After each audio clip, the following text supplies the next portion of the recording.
So this year's solo project section focuses on the work of Latin American women artists. Well, in fact, we have one Spanish artist too. There are 8 booths in total. And the idea behind it was partly a way of acknowledging the great legacy of women artists in Latin America. Across many countries, we have some of the most important figures in Latin American avant-garde are women. So there was, in part, we wanted to acknowledge this legacy. And then on the other hand, the idea was to kind of question ourselves whether being militant about feminism is still an issue these days. In the UK, recently there have been many events and exhibitions and discussions around the underrepresentation of women, not only in the art market but also in the corporate world. So the idea was to bring this group of contemporary artists and also a very important historical artist from Brazil, Ana Bella Geiger, and take this opportunity to present their work. First booth in our section is Sandra Gamarra, who's an artist from Peru. And Sandra is very well known for her work with her fictional Museum of Contemporary Art.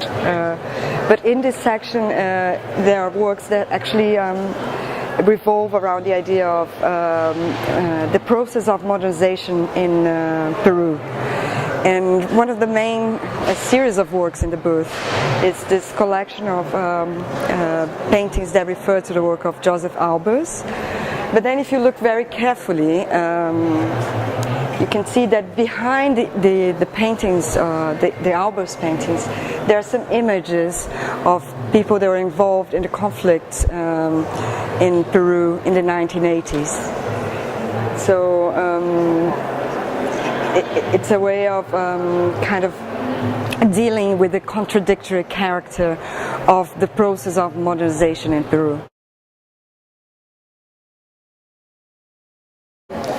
So here's the work of Cibelle Bastos, who's an artist originally from São Paulo, but who's been based in London for the last 12 years. And her booth is a kind of constantly evolving project. So during the course of the fair, Cibelle will be rearranging the objects in the booth in a kind of performative manner. Here we come to one of the highlights of Pinta this year.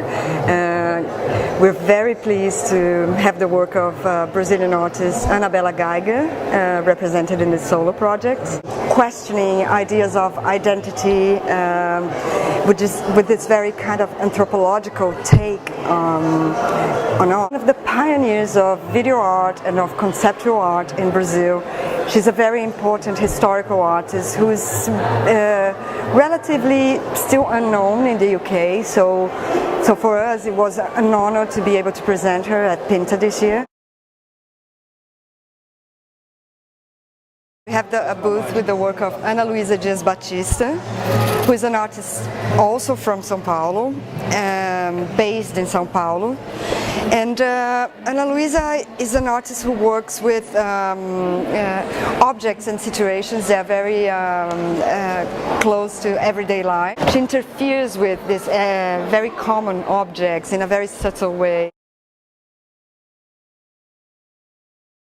One is the work of Lucia Pizzani, Venezuelan artist who's based in London, that has a closer relationship with what we could call feminine aesthetics.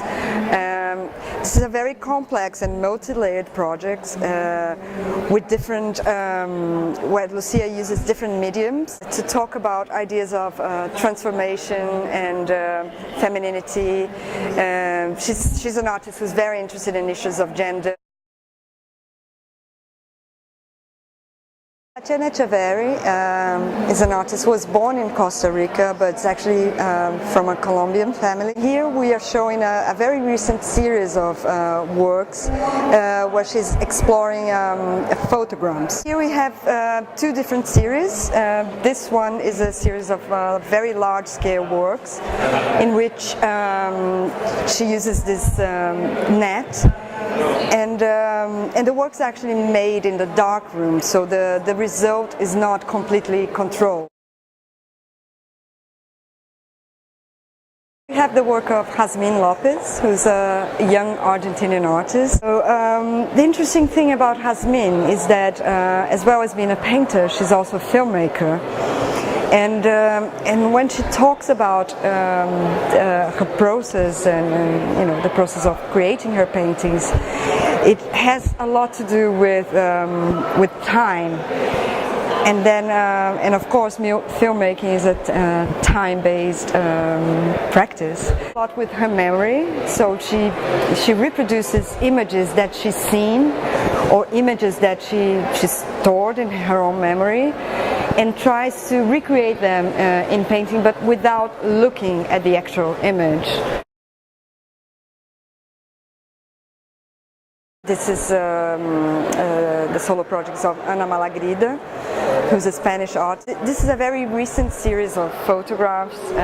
They were based around the Movimento dos Indignados in Spain, a recent movement of protest, a wave of protest in the wake of the Spanish economic crisis. So what she photographed in the series are those erased graffiti.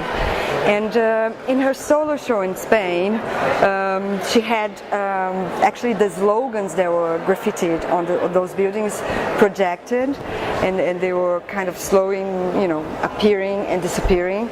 And here what she did is she reproduced some of them in those signs that you can see here on the left-hand side.